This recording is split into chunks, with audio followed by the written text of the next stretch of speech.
फरमाते हैं कि मैं ना मजदूर लेने गया, बगदाद के चौक में मजदूर बैठे होते थे, तो मेरी उन मजदूरों में से ना एक नौजवान बच्चे पे नजर पड़ी। बड़ा कमजोर सा वजूद था, लेकिन चेहरे पर इबादत का निशान था। माथा बताता था कि नमाज का बड़ा ख्याल रखता है। मैं उसके करीब गया। चेहरे भी बड़ा कुछ बताते हैं ना, चेहरों में भी बड़ी रानाई होती है। फरमाते मैं करीब गया, मैंने उसको कहा बेटे मजदूरी करोगे? तो कहने लगा मजदूरों में बैठा हूं तो हुजूर मजदूरी के लिए ही तो बैठा हूं। तो मैंने कहा कि चलो फिर। कहने लगा नहीं मेरी कुछ शर्तें। मैंने कहा बताओ? कहने लगा पहली शर्त यह है कि लोग 4 दिनार दिहाड़ी लेते हैं, मैं 3 दिनार लूंगा। मैंने कहा यार भाई तो बड़ी बेहतरीन है, बाकी भी इस तरह की रख ले। उसने कहा हुजूर दूसरी शर्त यह है कि मैं आपकी मुकम्मल बात मानूंगा, लेकिन जब अजान हो जाएगी फिर आपकी नहीं सुनूंगा। तीसरी बात उसने ये की कि हुजूर मैं आपके घर में काम करूंगा पर आपके किसी सवाल का जवाब नहीं दूंगा। कहते मैंने कहा यार तू बड़ा अजीब है, शर्तें तो मालिकों की होती हैं। कहने लगा जी बहरहाल मैं शर्तें लगा के जाता हूं। फरमाते मैं उसे घर ले आया, काम मैंने उसको बताया, तो जो काम मजदूर सारे दिन में करता है ना उसने 2 घंटे में कर दिया। हमारे मजदूर सिगरेट पीने में भी तो आधा घंटा लगाते हैं, वो चाय पीने जाए तो पौना घंटा। वहां उनको भी तो दयानतदारी करनी चाहिए कि नहीं करनी चाहिए? ने मुआहदा किया है ना जी, तो पूरा उतरना चाहिए ना। कहते 2 घंटे में। अब काम जब बंदा शुरू कराता है तो काम और निकल आता है। कहते काम मैंने उसको और बता दिया, वो करने लगा। उसने मिट्टी निकाल के रखी थी बाहर रास्ते में, तो अजान हो गई जोर की। उसने वहीं कुदाल छोड़ी कही और चलने लगा। तो मेरा बेटा कहने लगा इसको जरा बराबर कर दो। कहने लगे चुप कर जा, तेरे बाप से बात हुई थी, जब अजान होती है तो मैं किसी और की नहीं सुनता, सिर्फ अल्लाह रसूल की सुनता हूं। कहते मस्जिद चला गया, नमाज पढ़ के आया तो दोपहर का वक्त था। मेरी बीबी कहने लगी इसको को खाना खा ले। कहते हमने कहा खाना खा लो, तो कहने लगा मैंने रोजा रखा हुआ, रमजान भी नहीं था, नफली रोजा रखा हुआ। फरमाते हैं शाम हुई, मैंने 3 दिनार दिए, तो मैंने कहा तेरा नाम क्या है? कहने लगा मैंने आपसे कहा था मैं किसी सवाल का जवाब नहीं दूंगा। कहते वो चला गया। अगले दिन मैं फिर लेने गया उसे, काम कुछ और निकल आए, तो लोगों ने बताया वो सिर्फ हफ्ते वाले दिन आता है। मैंने कहा क्यों? कहने लगे जी वो कहता है मेरा हफ्ते का खर्चा 3 दिनार है, जब 3 दिनार कमा लेता हूं तो बाकी सारा टाइम अल्लाह रसूल की जिक्र में गुजार दिया करता हूं। फरमाते हैं जी अगले हफ्ते मैं फिर लेने गया, मैंने पूरा हफ्ता इंतजार किया कि काम उसी से कराना है। मैं जब गया तो मैंने कहा चलो। कहने लगा मेरी शर्तें याद है ना? और मैंने कहा याद है भाई साथ चल। फरमाते हैं काम कराया, 2-3 हफ्ते वो आता रहा। एक हफ्ते में गया तो लोगों ने कहा हुजूर आज नहीं आया। क्यों? कहने लगे बीमार हो गए। कहाँ घर है? कहने लगे बगदाद के कब्रिस्तान के पीछे जो कच्ची आबादी है उसमें रहता है। फरमाते मैं गया, दरवाजे पे दस्तक दी तो कहने लगा हुजूर आप हैं? दरवाजा खोला है, आ जाइए। फरमाते मैं अंदर गया तो मैंने कहा तुम्हें कैसे पता चला मैं आया हूं?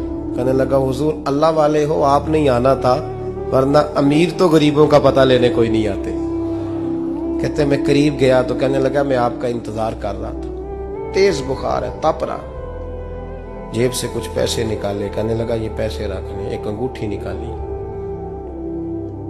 कहने लगा हुजूर आज रात को मेरा इंतकाल हो जाएगा, इन पैसों का कफन खरीद के सुबह जनाजा पढ़ के मुझे दफन कर देना, और जब दफन करो तो ये अंगूठी लेके असर के बाद हारून रशीद के पास जाना। आप उसे कहना मैंने मिलना है पर वो आपको टाइम नहीं देगा। आप उसको आवाज दीजिएगा कि तेरी एक अमानत है मेरे पास, फिर वो आपसे मिलेगा तो अंगूठी दे दें, फिर आप मेरी तरफ से फारिग हैं। हजरत फरमाने लगे तेरा नाम? और कहने लगा हुजूर वक्त थोड़ा है, आज रात मैंने जाना है, बड़ी लंबी माफी मांगनी है रब करीम से, अगर मुनासिब समझे तो मुझे अपने रब से तन्हाई कर दे। फरमाते मैं आ गया पर उसकी बातों ने मुझे सारी रात सोने नहीं दिया। फरमाते सुबह बड़ी मुश्किल से सूरज निकला, मैं गया दरवाजे पे हाथ रखा तो दरवाजा खुला हुआ था।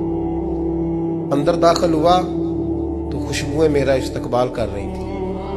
जब चेहरे से कपड़ा हटाया तो उसका तो इंतकाल हो चुका। इंतकाल हो चुका है, ऐसे है जैसे किसी का दीदार करके सोया। कहते मैं तो 2 आदमी ले गया था जनाजे पे, पर पता नहीं दुनिया किधर किधर से आई, कहां कहां से। अखां जदों मीटियां जमाना मैनू रोवेगा, अपना ते अपना बेगाना मैनू रोवेगा। फरमाते हैं मैं तो 2 बंदे ले गया था, पर पता नहीं मखलूक कहां कहां से आई। जनाजा पड़ा, दफन किया। हारून रशीद के पास में असर के बाद गया, मैंने बुलाना चाहा पर बादशाह था, मेरी तरफ देखा ही नहीं। मैंने उसको कहा तेरी एक अमानत मेरे पास है। फरमाते हैं वो मुझे कोने पे ले गया, क्या बात है, कमरे में बुलाया, मैंने अंगूठी दी। हारून रशीद तो चीखे मारने लगा, कहने लगा अंगूठी वाला कहाँ है? मैंने कहा वो तो इंतकाल कर गया। कहने लगा मुझे कब्र पे ले चल। कहते मैं कब्र पे लाया तो वो लेट गया, तड़प के रोने लगा। मैंने कहा मेरा कलेजा फट जाएगा, ना उसने कुछ बताया ना तूने बताया, ये कौन था? तो हारून रशीद कहने लगा ये मेरा बेटा था। मैंने कहा तेरा बेटा और मजदूर? कहने लगा हुजूर ये हजरत दाऊद ताई के पास बैठा करता था, उनका मुरीद था, मुझे रोज कहता था अब्बा तूने बड़ी दुनिया इकट्ठी कर ली है, मरते वक्त तुझसे टांगे समेटी नहीं जाएंगी, इतना हिसाब नहीं तू दे सकेगा। मैं इसको समझा देता, इसकी अम्मा समझा देती। ये रोज हमें कहता छोड़ दो, आ जाओ अल्लाह रसूल की बारगाह में झुक जाएं। हम समझ। एक दिन ये चला गया, कहने लगा फिर तुम्हारा रास्ता और है और मेरा रास्ता और है। ये सोने की अंगूठी गलती से इसके पास रह गई, गलती से हीरे की अंगूठी चली गई। कहने लगा देखो मेरे बेटे ने आज वो भी वापस कर दी है। फिर तड़प के कहने लगा हारून रशीद था तो ये मेरा बेटा, पर मेरा मुर्शद निकला, मेरा पीर निकला। भाई जिंदगी तो बड़ी थोड़ी है ना। बाबा साहब ने कहा था उठ फरीदा सुत्या, और दाढ़ी आ गया पूर, अग्गा नेड़े आ गया, पिछा रह गया दूर। उठ फरीदा सुत्या खलकत वेखन जा, मते कोई मिल जाई बख्शिया ते तू ही बख्शिया जा। उठ फरीदा सुत्या झाड़ू दे मसीत, तू सुते रब जागदा, तेरी डाडे नाल परीत। मेरा रब हमें भी अपनी बारगाह में कबूल फरमा।